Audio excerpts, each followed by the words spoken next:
Paper 69. Primitive Human Institutions. Emotionally, man transcends his animal ancestors in his ability to appreciate humor, art, and religion. Socially, man exhibits his superiority in that he is a tool maker, a communicator, and an institution builder.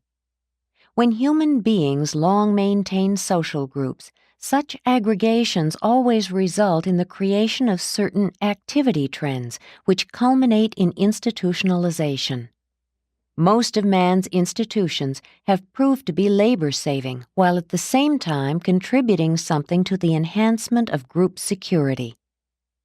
Civilized man takes great pride in the character, stability, and continuity of his established institutions. But all human institutions are merely the accumulated mores of the past, as they have been conserved by taboos and dignified by religion. Such legacies become traditions, and traditions ultimately metamorphose into conventions. 1. Basic human institutions. All human institutions minister to some social need, past or present, notwithstanding that their overdevelopment unfailingly detracts from the worthwhileness of the individual in that personality is overshadowed and initiative is diminished. Man should control his institutions rather than permit himself to be dominated by these creations of advancing civilization. Human institutions are of three general classes. 1. The institutions of self-maintenance.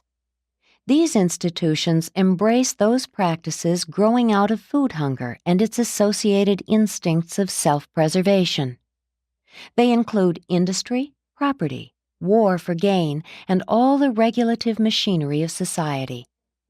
Sooner or later, the fear instinct fosters the establishment of these institutions of survival by means of taboo, convention, and religious sanction.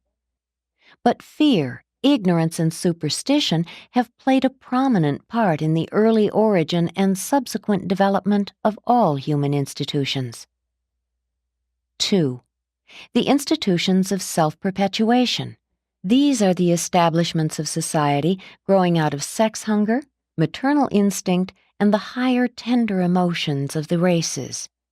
They embrace the social safeguards of the home and the school, of family life, education, ethics, and religion. They include marriage customs, war for defense, and home building.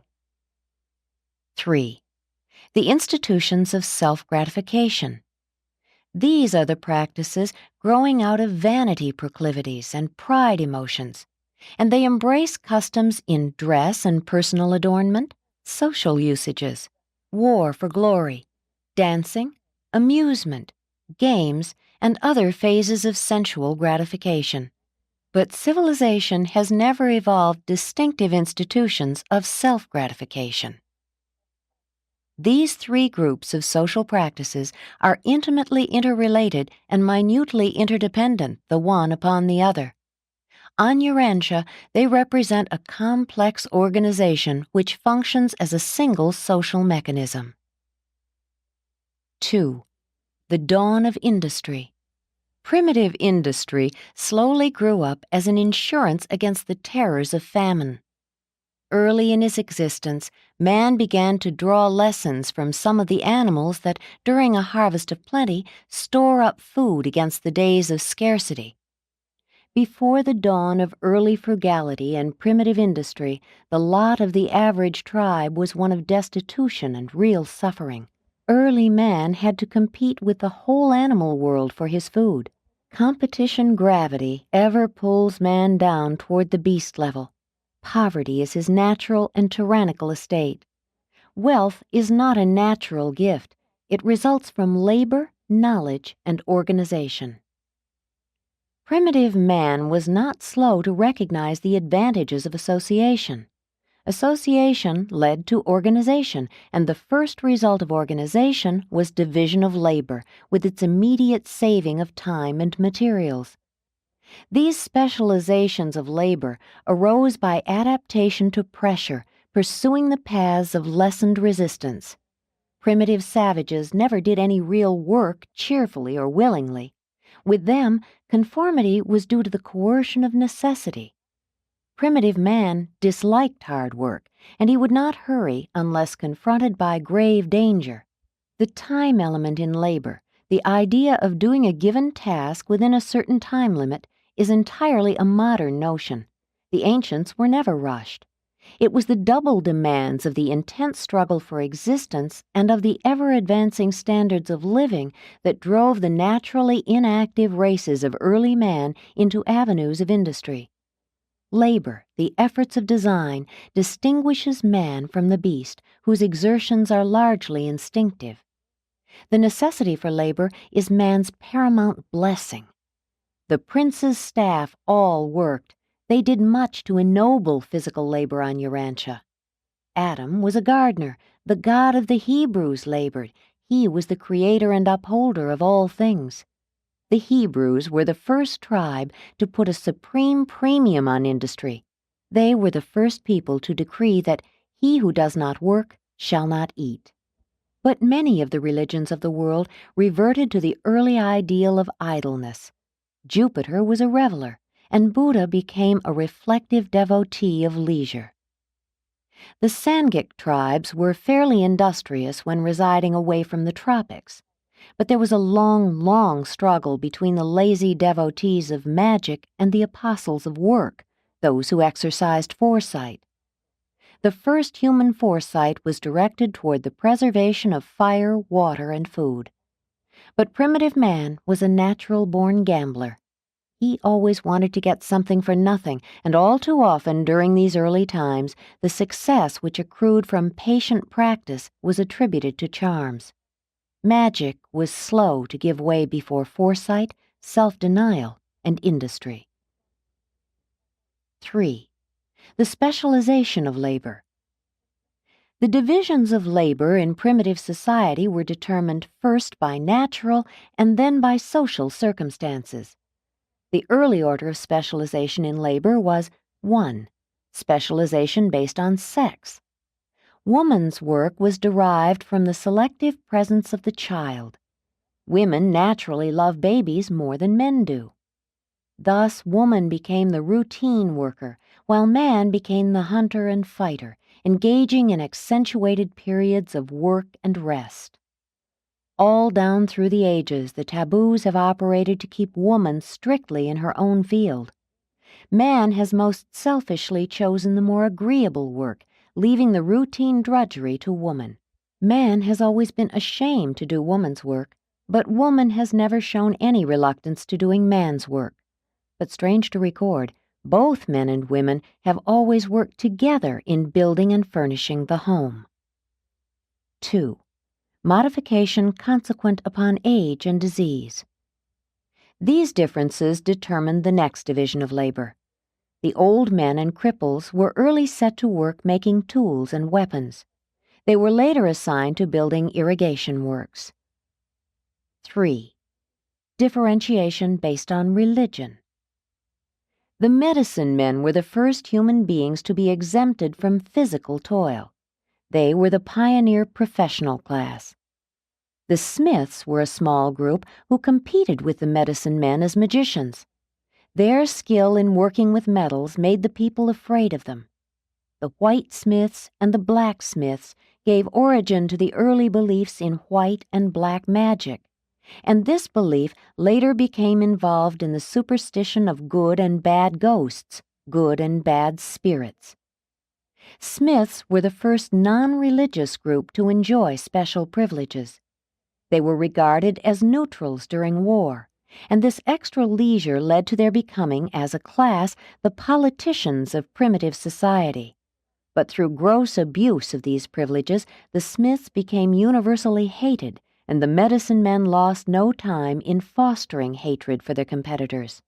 In this first contest between science and religion, superstition won. After being driven out of the villages, the smiths maintained the first inns, public lodging houses, on the outskirts of the settlements. 4. Master and slave. The next differentiation of labor grew out of the relations of the conqueror to the conquered, and that meant the beginning of human slavery. 5. Differentiation based on diverse physical and mental endowments. Further divisions of labor were favored by the inherent differences in men. All human beings are not born equal. The early specialists in industry were the flint flakers and stonemasons. Next came the smiths. Subsequently, group specialization developed. Whole families and clans dedicated themselves to certain sorts of labor. The origin of one of the earliest castes of priests, apart from the tribal medicine men, was due to the superstitious exaltation of a family of expert sword makers. The first group specialists in industry were rock salt exporters and potters. Women made the plain pottery and men the fancy. Among some tribes, sewing and weaving were done by women, in others by the men.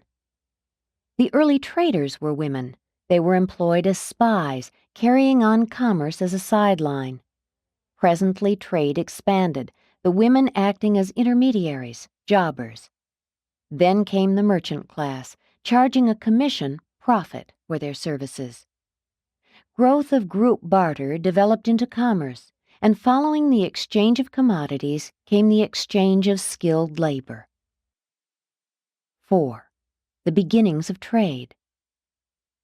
Just as marriage by contract followed marriage by capture, so trade by barter followed seizure by raids. But a long period of piracy intervened between the early practices of silent barter and the later trade by modern exchange methods. The first barter was conducted by armed traders who would leave their goods on a neutral spot. Women held the first markets, they were the earliest traders, and this was because they were the burden bearers. The men were warriors. Very early the trading counter was developed, a wall wide enough to prevent the traders reaching each other with weapons. A fetish was used to stand guard over the deposits of goods for silent barter. Such marketplaces were secure against theft. Nothing would be removed except by barter or purchase. With a fetish on guard, the goods were always safe.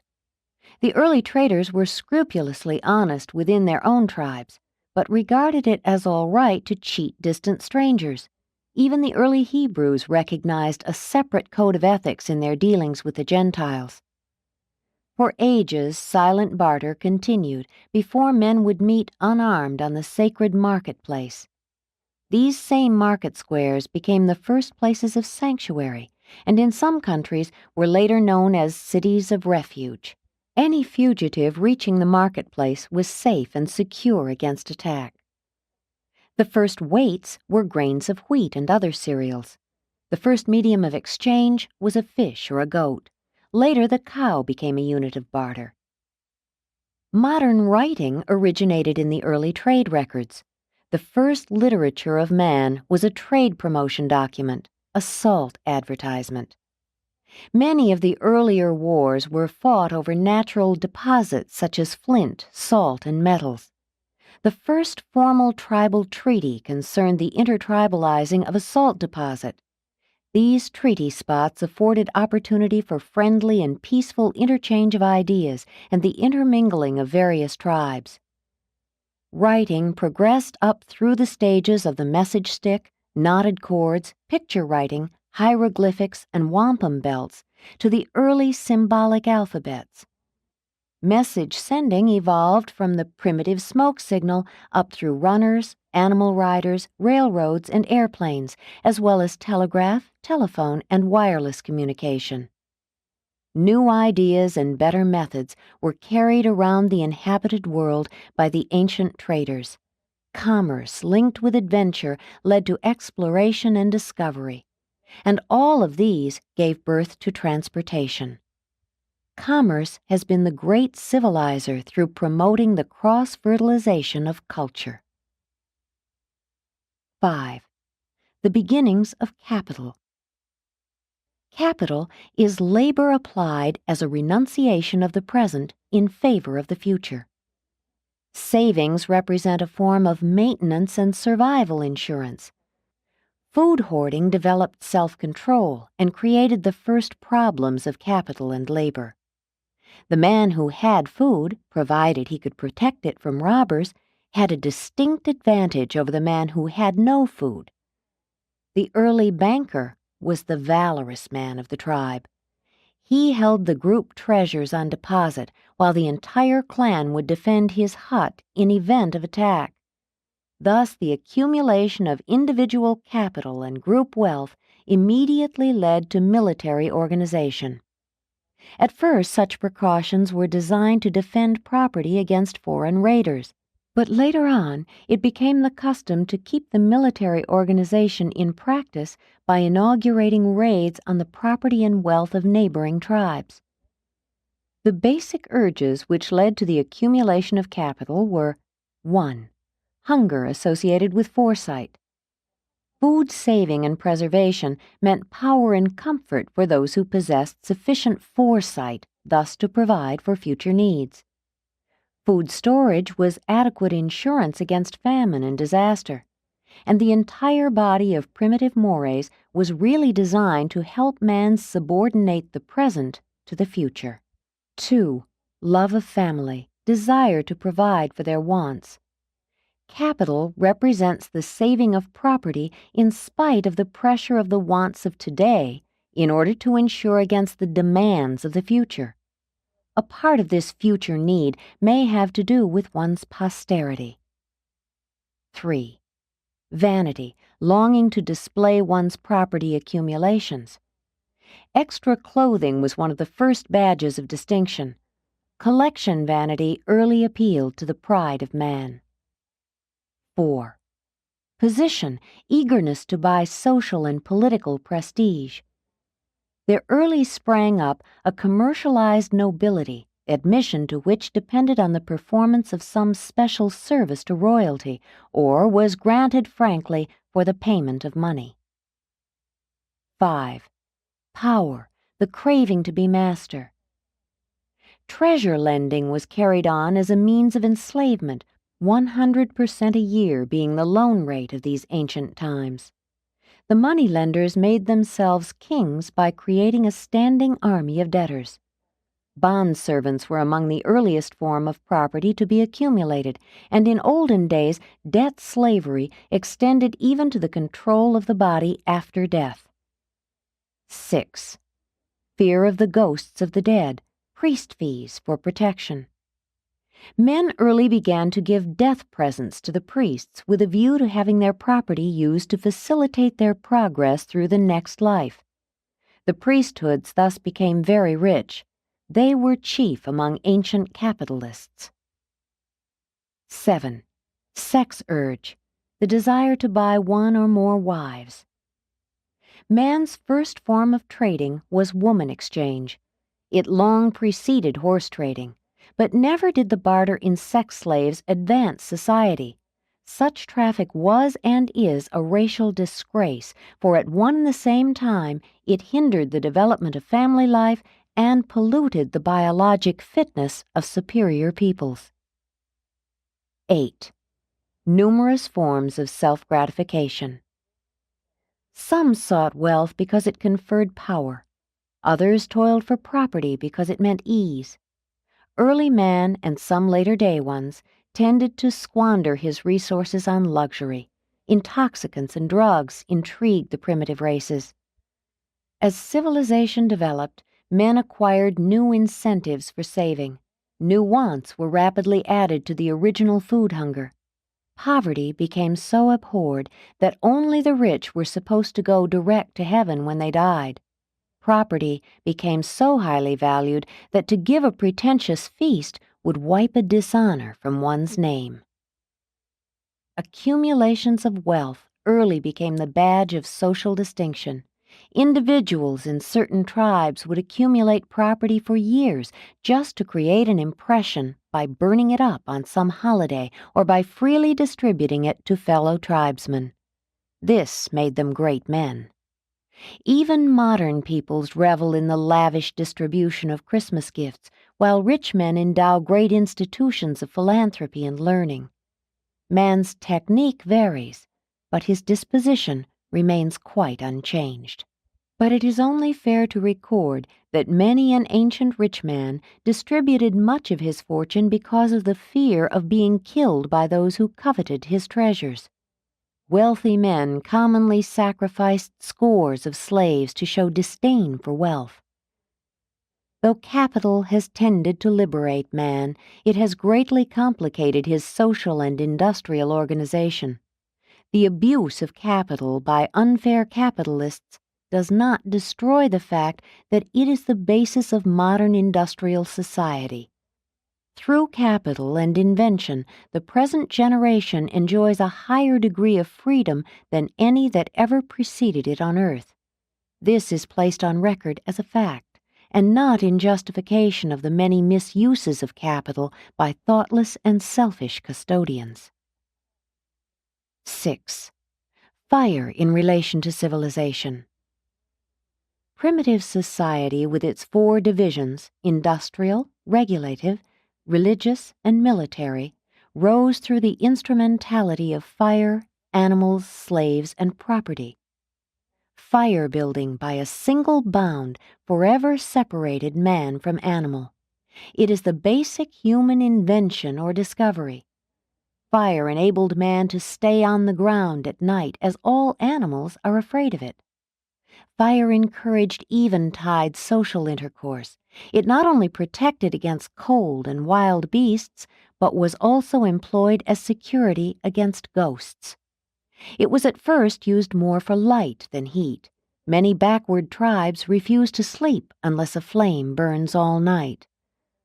Fire was a great civilizer, providing man with his first means of being altruistic without loss, by enabling him to give live coals to a neighbor without depriving himself. The household fire, which was attended by the mother or eldest daughter, was the first educator, requiring watchfulness and dependability. The early home was not a building, but the family gathered about the fire, the family hearth. When a son founded a new home, he carried a firebrand from the family hearth.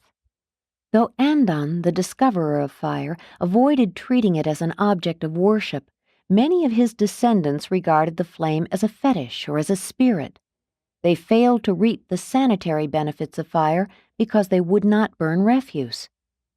Primitive man feared fire and always sought to keep it in good humor, hence the sprinkling of incense. Under no circumstances would the ancients spit in a fire, nor would they ever pass between anyone and a burning fire. Even the iron pyrites and flints used in striking fire were held sacred by early mankind. It was a sin to extinguish a flame. If a hut caught fire, it was allowed to burn. The fires of the temples and shrines were sacred and were never permitted to go out except that it was the custom to kindle new flames annually or after some calamity. Women were selected as priests because they were custodians of the home fires. The early myths about how fire came down from the gods grew out of the observations of fire caused by lightning. These ideas of supernatural origin led directly to fire worship, and fire worship led to the custom of passing through fire, a practice carried on up to the times of Moses. And there still persists the idea of passing through fire after death. The fire myth was a great bond in early times and still persists in the symbolism of the Parsis. Fire led to cooking, and raw eaters became a term of derision. And cooking lessened the expenditure of vital energy necessary for the digestion of food, and so left early man some strength for social culture, while animal husbandry, by reducing the effort necessary to secure food, provided time for social activities. It should be remembered that fire opened the doors to metalwork and led to the subsequent discovery of steam power and the present-day uses of electricity. 7. The utilization of animals. To start with, the entire animal world was man's enemy. Human beings had to learn to protect themselves from the beasts. First, man ate the animals, but later learned to domesticate and make them serve him. The domestication of animals came about accidentally. The savage would hunt herds much as the American Indians hunted the bison. By surrounding the herd, they could keep control of the animals, thus being able to kill them as they were required for food. Later, corrals were constructed, and entire herds would be captured. It was easy to tame some animals, but like the elephant, many of them would not reproduce in captivity. Still further on, it was discovered that certain species of animals would submit to man's presence, and that they would reproduce in captivity. The domestication of animals was thus promoted by selective breeding, an art which has made great progress since the days of Dalmatia. The dog was the first animal to be domesticated, and the difficult experience of taming it began when a certain dog, after following a hunter around all day, actually went home with him. For ages, dogs were used for food, hunting, transportation, and companionship. At first, dogs only howled, but later on they learned to bark. The dog's keen sense of smell led to the notion it could see spirits, and thus arose the dog fetish cults. The employment of watchdogs made it first possible for the whole clan to sleep at night. It then became the custom to employ watchdogs to protect the home against spirits as well as material enemies. When the dog barked, man or beast approached, but when the dog howled, spirits were near. Even now, many still believe that a dog's howling at night betokens death. When man was a hunter, he was fairly kind to woman. But after the domestication of animals, coupled with the Caligastia confusion, many tribes shamefully treated their women. They treated them altogether too much as they treated their animals. Man's brutal treatment of woman constitutes one of the darkest chapters of human history. 8. Slavery is a factor in civilization. Primitive man never hesitated to enslave his fellows. Woman was the first slave, a family slave. Pastoral man enslaved woman as his inferior sex partner. This sort of sex slavery grew directly out of man's decreased dependence upon woman.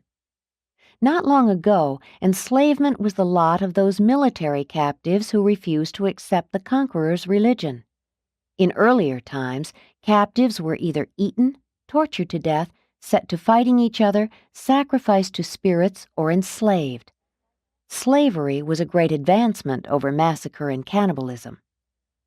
Enslavement was a forward step in the merciful treatment of war captives. The ambush of Ai, with the wholesale slaughter of men, women, and children, only the king being saved to gratify the conqueror's vanity, is a faithful picture of the barbaric slaughter practiced by even supposedly civilized peoples. The raid upon Og, the king of Bashan, was equally brutal and defective. The Hebrews utterly destroyed their enemies, taking all their property as spoils. They put all cities under tribute on pain of the destruction of all males. But many of the contemporary tribes, those having less tribal egotism, had long since begun to practice the adoption of superior captives. The hunter, like the American red man, did not enslave. He either adopted or killed his captives. Slavery was not prevalent among the pastoral peoples, for they needed few laborers. In war, the herders made a practice of killing all men captives and taking as slaves only the women and children. The Mosaic Code contained specific directions for making wives of these women captives. If not satisfactory, they could be sent away, but the Hebrews were not allowed to sell such rejected consorts as slaves. That was at least one advance in civilization. Though the social standards of the Hebrews were crude, they were far above those of the surrounding tribes. The herders were the first capitalists. Their herds represented capital, and they lived on the interest, the natural increase, and they were disinclined to trust this wealth to the keeping of either slaves or women. But later on, they took male prisoners and forced them to cultivate the soil. This is the early origin of serfdom, man attached to the land. The Africans could easily be taught to till the soil, hence they became the great slave race. Slavery was an indispensable link in the chain of human civilization. It was the bridge over which society passed from chaos and indolence to order and civilized activities. It compelled backward and lazy peoples to work and thus provide wealth and leisure for the social advancement of their superiors. The institution of slavery compelled man to invent the regulative mechanism of primitive society. It gave origin to the beginnings of government. Slavery demands strong regulation, and during the European Middle Ages virtually disappeared because the feudal lords could not control the slaves. The backward tribes of ancient times, like the native Australians of today, never had slaves. True, slavery was oppressive, but it was in the schools of oppression that man learned industry. Eventually, the slaves shared the blessings of a higher society which they had so unwillingly helped create. Slavery creates an organization of culture and social achievement, but soon insidiously attacks society internally as the gravest of all destructive social maladies. Modern mechanical invention rendered the slave obsolete. Slavery, like polygamy, is passing because it does not pay. But it has always proved disastrous suddenly to liberate great numbers of slaves. Less trouble ensues when they are gradually emancipated. Today, men are not social slaves, but thousands allow ambition to enslave them to debt. Involuntary slavery has given way to a new and improved form of modified industrial servitude. While the ideal of society is universal freedom, idleness should never be tolerated. All able-bodied persons should be compelled to do at least a self-sustaining amount of work.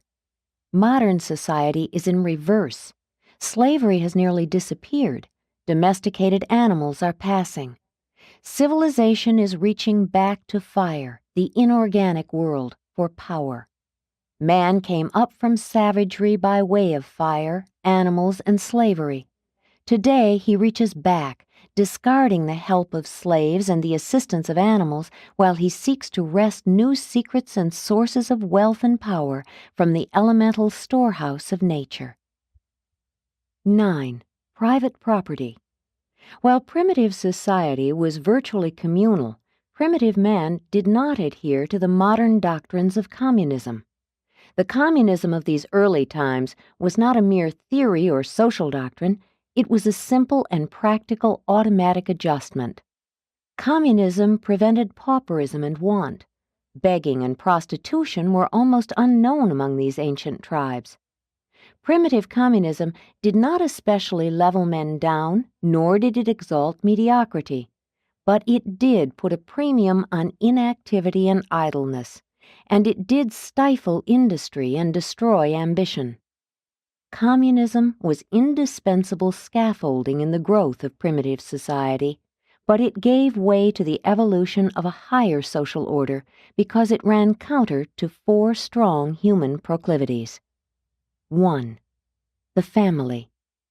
Man not only craves to accumulate property, he desires to bequeath his capital goods to his progeny.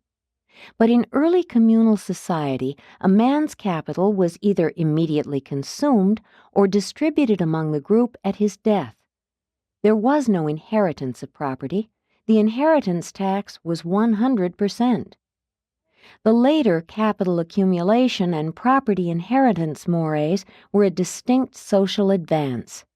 And this is true notwithstanding the subsequent gross abuses attendant upon the misuse of capital.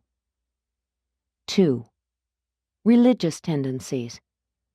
Primitive man also wanted to save up property as a nucleus for starting life in the next existence.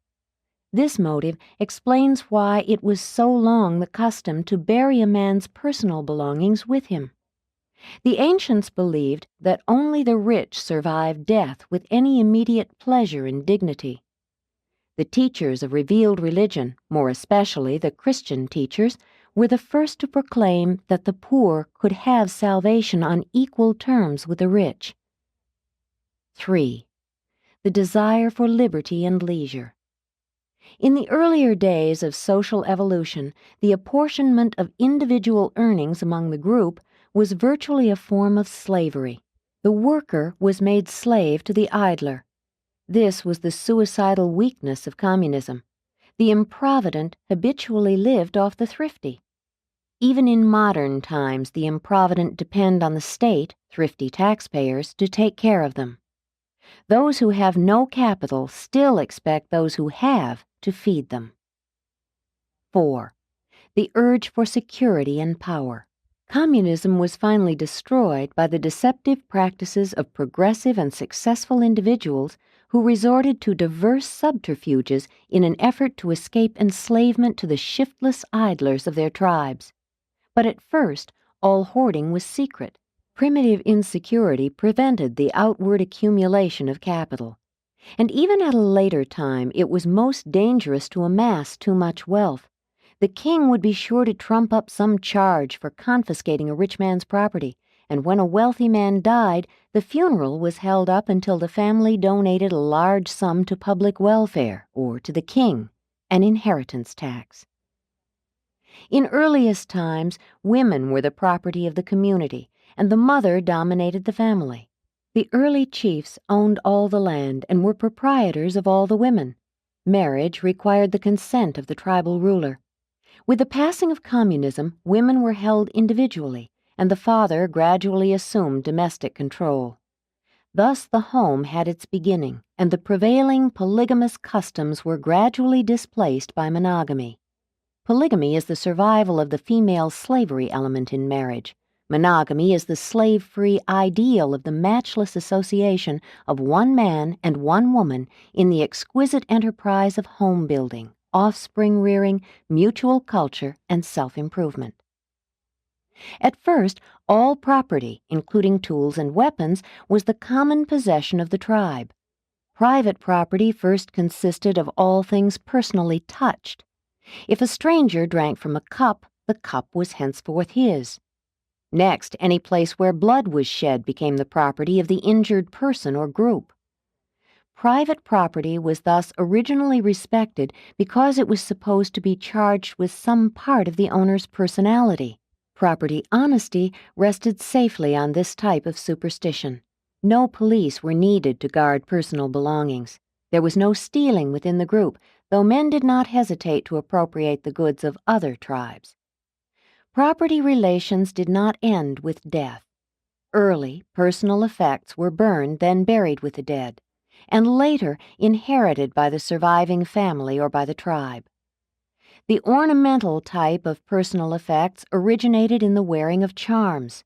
Vanity plus ghost fear led early man to resist all attempts to relieve him of his favorite charms, such property being valued above necessities. Sleeping space was one of man's earliest properties.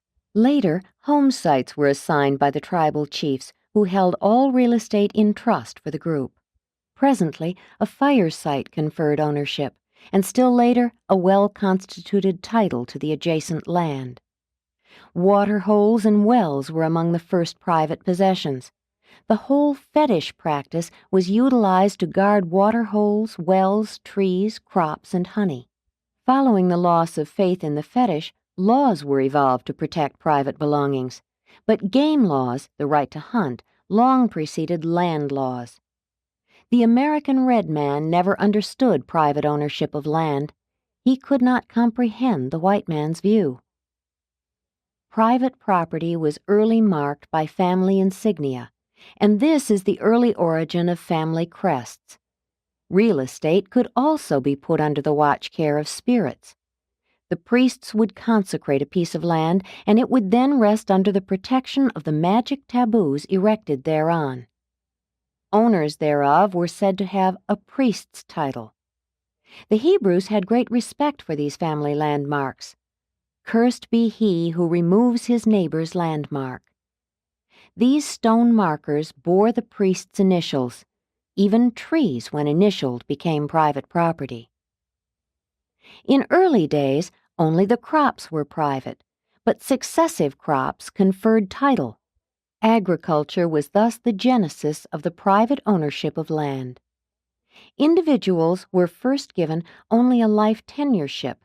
At death, land reverted to the tribe.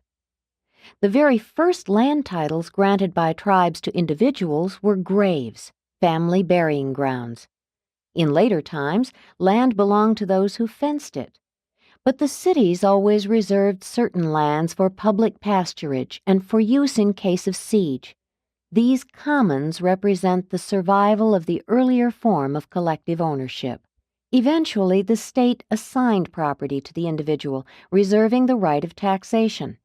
Having made secure their titles, landlords could collect rents, and land became a source of income, capital. Finally, land became truly negotiable, with sales, transfers, mortgages, and foreclosures.